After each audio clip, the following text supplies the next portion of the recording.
ऐसा नहीं है कि जो भगवत शरणागत है, जो भगवत प्रेमी महात्मा है, उसके शरीर में कोई व्याधि या पीड़ा या क्रूर स्वभाव आदि के द्वारा पीड़ा पहुंचाई जाए, पीटा जाए।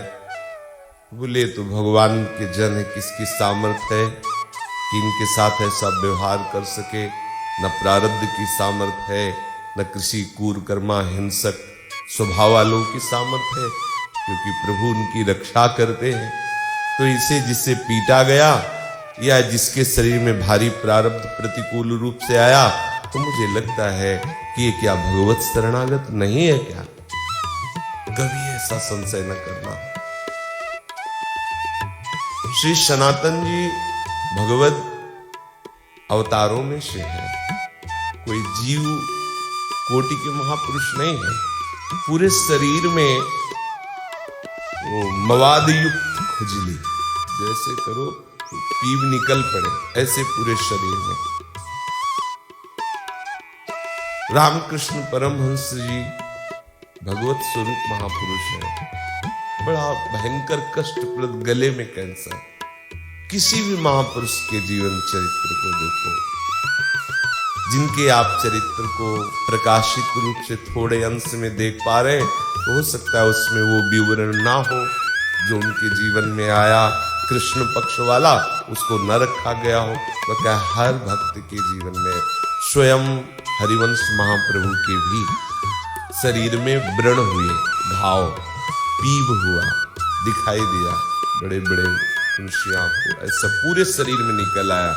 तो वहां विद्वानों ने, क्योंकि व्यास मिश्र जी अद्भुत विद्वान ज्योतिषाचार्य और लोक समाज प्रिय और ऐश्वर्य संपन्न, तो उन्होंने सलाह करके ज्योतिष से विचार के कहा कि हरिवंश चंद्रजू के ग्रह विपरीत है, इसलिए शरीर में ऐसा है। तो महाप्रभु से कहा गया, ग्रह शांति के लिए कुछ उपाय कीजिए जो बताए जाए।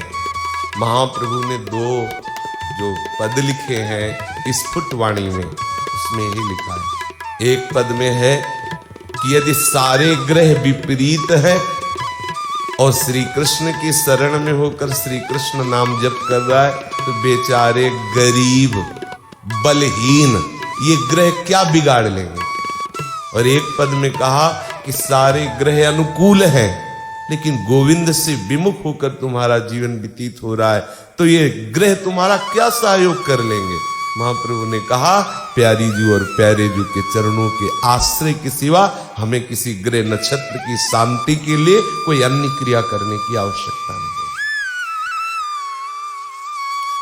बड़े बड़े महाभागवतों के जीवन में भी अनंत जन्मों के कर्म परिणाम से विपरीत परिस्थितियां देखी गई।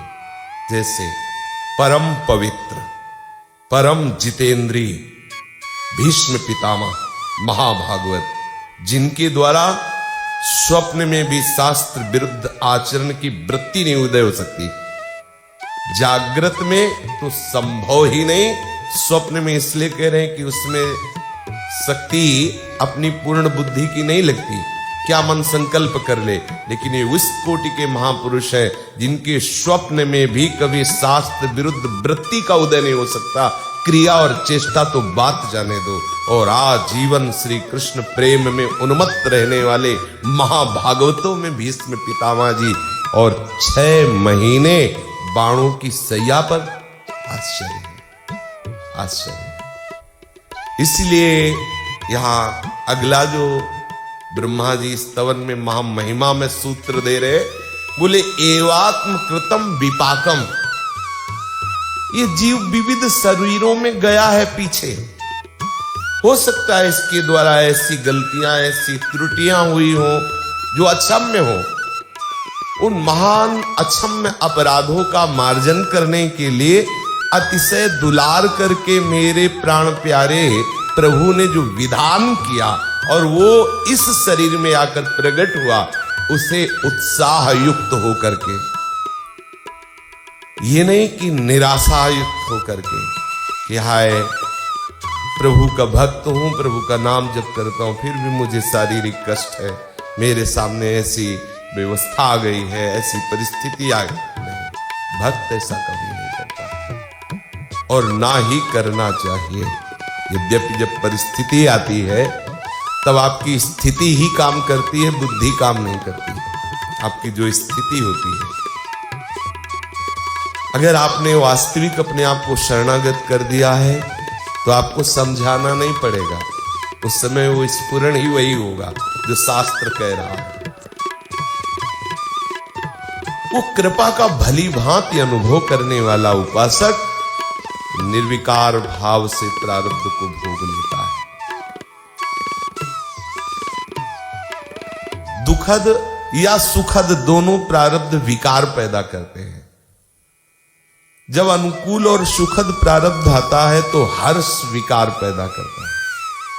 जब प्रतिकूल और दुखद आता है तो शोक, ये हर्ष और शोक अभक्त के हृदय पर स्फुरित होते हैं, अपना अधिकार करते हैं, शरणागत भक्त में नहीं।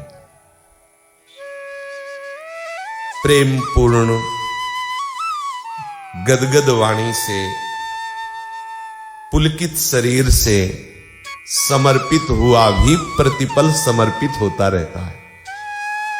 समर्पित हुआ भी प्रतिपल प्रभु की कृपा का अनुभव करते हुए प्रतिपल, हे श्यामा श्याम मैं आपकी शरण में हूं। एक यदि नहीं समझ में आ रही बात हमें तो इतनी तो समझ में आ रही, चाहे सुखद परिस्थिति हो चाहे दुखद, हमारे श्यामा श्याम ही हमारे जीवनाधार है और उनकी तरफ से जो पास होगा वही आपके पास आएगा। वो चाहे दुखद परिस्थिति हो चाहे सुखद परिस्थिति हो, और दोनों में कृपा का भरपूर विधान है, पक्का मानिएगा। बिल्कुल कहीं संशय मत कीजिएगा कि अगर ये जीते तो कृपा होती। ये जीना मरना सोने जागने जैसा है। सो गए तो मर गए, जग गए मतलब पुनः जन्म हो गए, बस ऐसा है। ये कोई खास बात नहीं है। जीना हमारा विश्राम स्थल नहीं है। विश्राम स्थल है प्यारी जू के चरणारविंद। हम जीते तो इन्हीं के लिए हैं। यदि वो आज इस जीवन की शाम करके और अपने धाम में अपनी लीला में प्रवेश दे देते हैं तो तुमको लग सकता है कि अगर ये रहते तो अच्छा था, लेकिन नहीं। इनका रहना अगर अच्छा होता तो प्यारे जू रहने देते। प्यारे जू उनको अपने समीप बुलाना अच्छा मानते। किसी भी स्थिति में हमारे हृदय में संशय नहीं उत्पन्न होना चाहिए, भगवत विमुख प्रश्न नहीं खड़ा होना चाहिए, ऐसा क्यों हो गया। यदि इस तरह जो जीवन व्यतीत करता है उसे महाभागवत निर्भर भक्त कहते हैं। वो प्रभु के परम पद का, परमानंद का, रसमयी लीलाओं में प्रवेश पाने का अधिकारी ऐसे हो जाता है, बोले जैसे पिता की संपत्ति का पुत्र अधिकारी हो जाता है।